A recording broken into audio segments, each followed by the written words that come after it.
Hello everyone, welcome to the Valores Training Center YouTube channel. I am Mark Entrata, 48 years old, first degree black belt under the legend himself, Professor Rubens Cobrina Charles. And I've been doing Jiu-Jitsu for almost 25 years. I've been teaching, coaching, leading, managing an academy and a team for almost 20 years. And I'm the head of Alliance Jiu-Jitsu here in Manila, Philippines.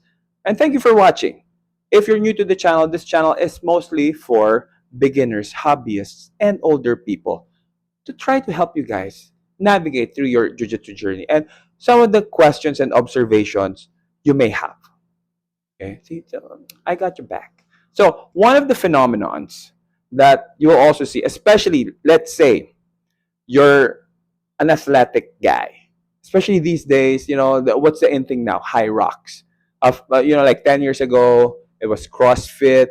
And, we also have, there's also triathlon. So these sports, these are really associated with endurance and physicality and conditioning. But here's the thing. Again, I've been doing this for a long time. I've seen this so many times. And we even have students now who do jujitsu who are also doing these sports. But regardless, whatever your background is, if it's legitimately your first time to do jujitsu, doesn't matter.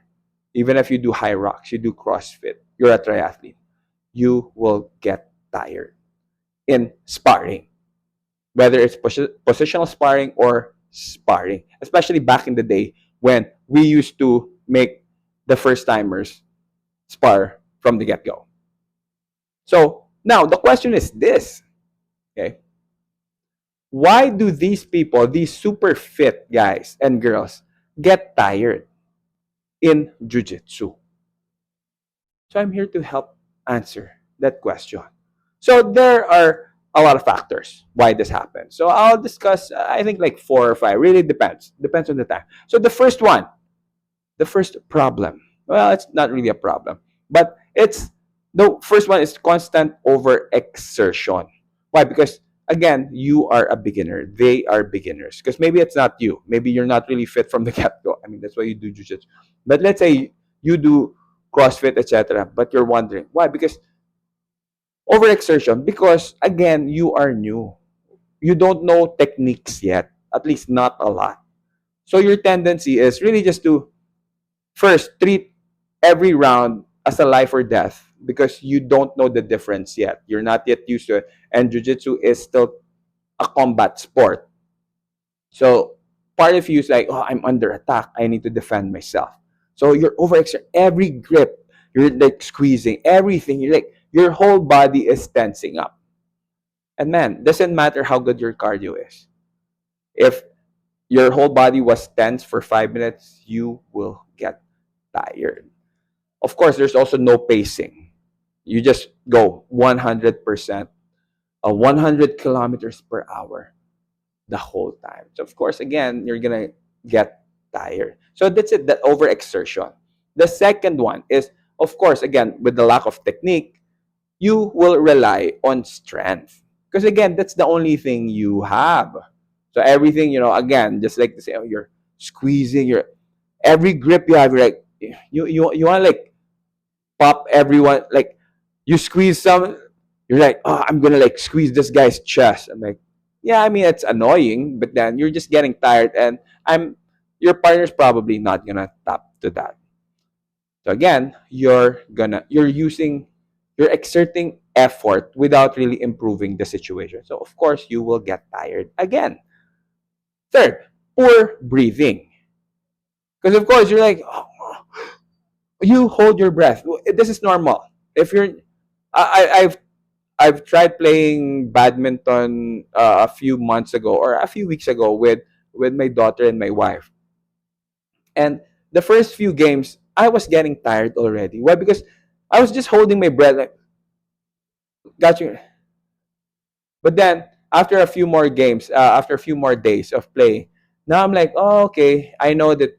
See, it's the same, but definitely jujitsu is way, way more physical than badminton.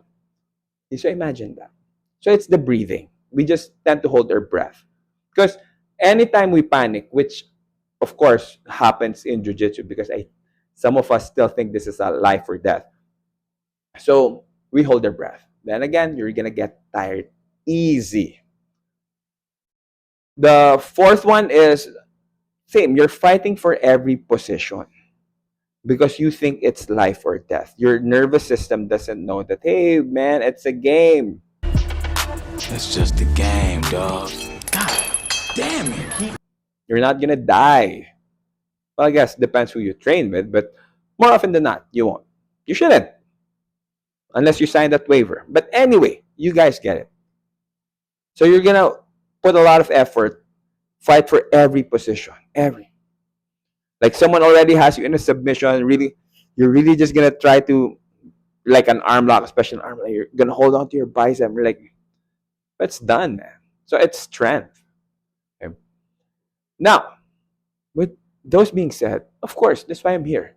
So here are some suggestions that can help you improve your efficiency in jiu-jitsu. Now, before I start, these things, these suggestions will definitely become much easier depending on the culture of your team and academy. If the culture of your academy is very open to learning and very encouraging and supportive, and they don't shame you, they don't embarrass you when you lose, then great. These suggestions will become very easy.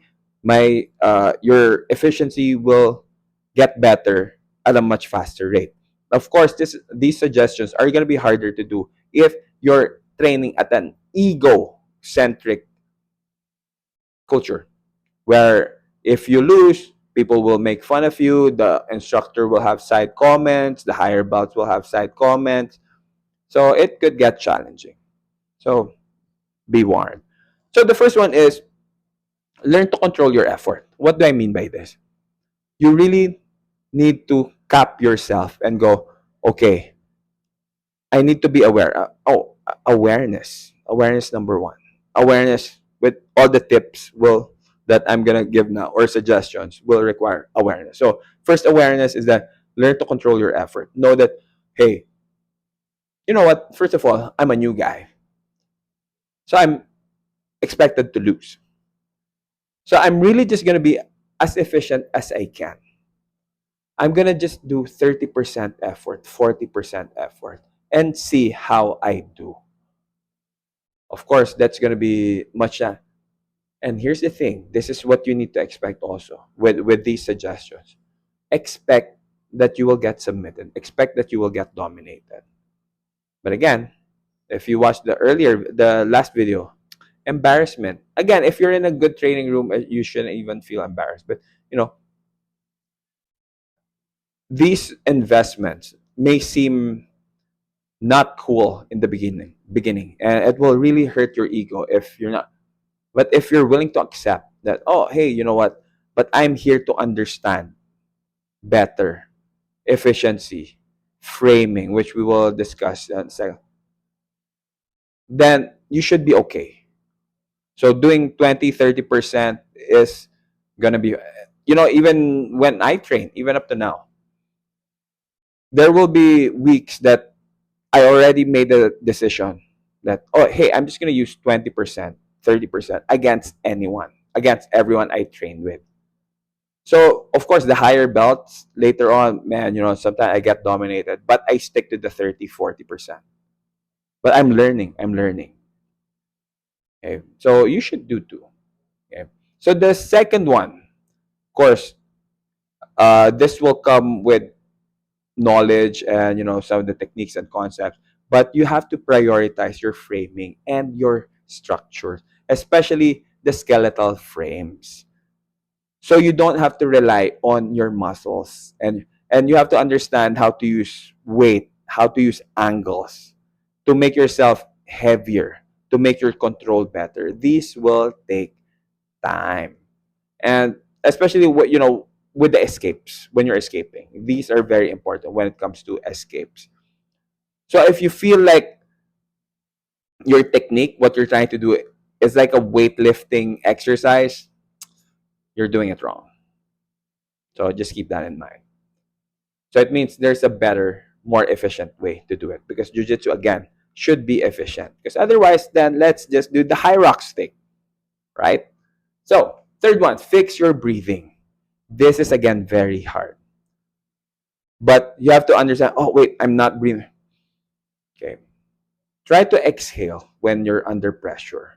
And when you inhale, try to breathe through your nose, then exhale through your mouth. This is a little thing that, eventually can help you, will definitely help you. But again, awareness first. And the fourth one is get comfortable in bad positions. So if you can do positional sparring with your friends, with your teammates, always start in bad positions. First, these people should be teammates that you trust, that, they're not going to hurt you or there to help you out. So, because it's going to take a while before your nervous system becomes uh, familiar, becomes, hey, yo, you're not in danger. So you can relax, you can understand what's happening even better. So try to do a lot of bad positions. Try to escape from them. It will take time, but you need to put in the work. That's the only way you'll get comfortable in those situations. And lastly, more important, again, going back to the ego, stop trying to win every round. Because remember, you're new. The others are, and of course, especially if you're coming from that background, you're impressive. Yes, you may even dominate some of the super weak white belts who are not physical. Or someone smaller than you, maybe from the side control, you can just push them off and think that, oh, I'm winning. But you'll develop that bad habit. Why? Because you want to win every round. No. Don't even think about winning the round. Think about, how can I be very efficient during this round? How can I survive? How can this round end without me being. See, again, going back to the way I train, there are times that in 5 minutes I will catch someone 3 times. But then, after that 5 minute round, I'm like kind of gassed out or pre gassed out. I lost that round in my mind. Why? Because if you're efficient, you should be like that. And there will be rounds that I just get dominated position wise. But then the other person is catching for air after our roll, after the round. And I'm fine. And I'm like, okay, who's next? So for me, in my mind, I'm like, wow, that's pretty good. I'm impressed. So at least that's how I think. So, my friends, those are some of the things that we can improve on. We need to improve on because we need to improve our efficiency because every day we get older. We cannot rely on strength. We cannot rely on the hope that we're always paired up. We're always training with someone smaller than us, that someone we can, lift or whatever. Or no, that's not good jujitsu. That's not a good mindset to have. You always have to think your partner's stronger than you, faster, more. So you really learn how to adapt. You really learn to understand framing, concepts, gripping where to grip, how to move your body, how to turn, etc. Because again, our goal is longevity. We should not ever rely or really make strength the best, like the top pillar of how good our jujitsu is. Now, if you plan to compete or if you have time to improve your cardio, your isometric strength, you should. You should, of course. But if you really want to improve your jujitsu, focus on efficiency with the frame. What I see, I'm just going over and over. So with that, my friends, I know. Oh, if you haven't yet, my friends, please like and subscribe. Help me get to 1,000 subscribers because we're here to help each other out.